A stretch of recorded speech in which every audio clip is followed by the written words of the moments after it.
With profound sorrow, I must announce the death of our Holy Father, Pope Francis.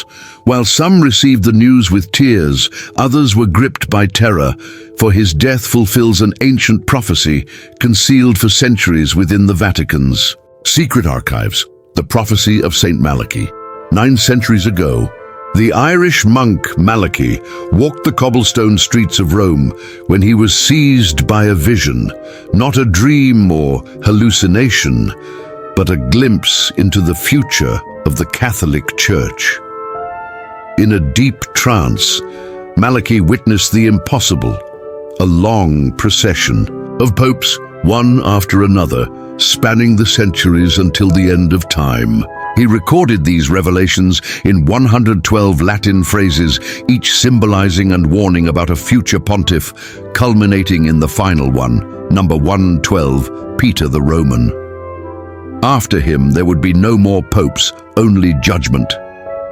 Today, the last name has been crossed off. Pope Francis was the 112th pope since Celestine II, just as Malachy had written. He was the final link in a prophetic chain that began 9 centuries ago, and now that chain has been broken. The first 111 mottos are brief, poetic, and rich in symbolism, describing each pontiff with astonishing accuracy, their coat of arms, origin, character, or destiny.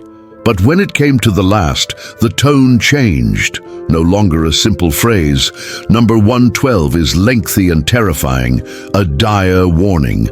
The prophecy of Saint Malachy states, "In the final persecution of the Holy Roman Church, there will reign Peter the Roman, who will feed his flock amid many tribulations, after which the 7-hilled city will be destroyed, and the dreadful judge will judge the people." The end.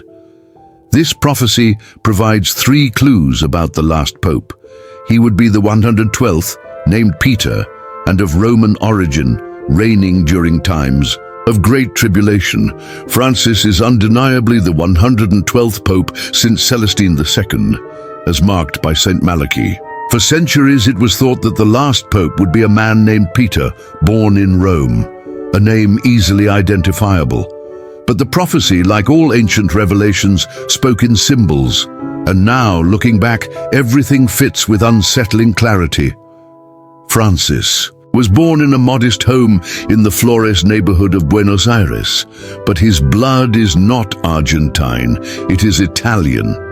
His parents were Italian immigrants from Piedmont in northern Italy, fleeing fascism and crisis in search of a better future in Argentina. In other words, Francis was Roman by lineage, heritage, and deep roots, connecting him directly to the spiritual heart of the Church. His birth name was Jorge Mario Bergoglio, not Peter, as the prophecy suggests. However, upon his election as Pope, he was asked what name he wished to take.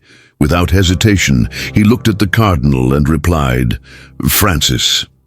He did not choose an imperial or doctrinal name. He chose the saint of the poor and marginalized, Saint Francis of Assisi, the man who embraced lepers, walked barefoot, and rebuilt the church with nothing but faith and tenderness. Few remember that the real name of that saint was Giovanni de Me, Pietro di Bernardone Giovanni, son of Peter, a man marked by the most symbolic name of all, Peter. Thus, Pope Francis became the exact figure the prophecy had described, the 112th Pope bearing the name Peter and of Roman blood. The prophecy also speaks of tribulation. He will shepherd his flock amid many tribulations. Francis's pontificate was not a reign of tranquility or religious glory. It was precisely what the prophecy foretold, tribulation. His own faith began in a traumatic moment. As a young man, he felt discomfort in his side, followed by a persistent fever and difficulty breathing. His parents took him to the hospital, where doctors diagnosed a severe lung infection with cysts threatening his life. The infection had advanced too far, and his right lung was compromised. The doctors had no choice but to remove part of it. The operation was risky, and the post-operative period was painful. He spent days unable to get up. Yet, in that cold room filled with tubes, white coats and silence, something happened. There, he faced the fragility of life head-on. He realized he was not invincible, that his body could fail, and that death could come unannounced, but he was not afraid. He found clarity. While others prayed for his health, he prayed for something deeper, to understand the purpose of his pain. He did not ask for the suffering to be taken away. He asked that it serve a purpose. He was never the same again. From then on, he knew that every breath was a miracle, and that if God had allowed him to live, it was because he still had something significant to do. Just months after his recovery, still weak and with limited breathing, he made a decision. His place was with God. From his first day as Pope, he faced countless criticisms for who he was. For the first time in history, the Pope was not European and was a Jesuit. He confronted a wounded church, battered by sexual abuse scandals erupting across continents. Victims raised their voices, shame multiplied, and the clamor for justice could no longer be ignored. Francis did not hide the gravity of the situation. He publicly apologized, wept with victims, and began a profound reform to end impunity. But it was not easy, as behind each case lay institutional silence, power structures, and networks resisting any attempt at transparency.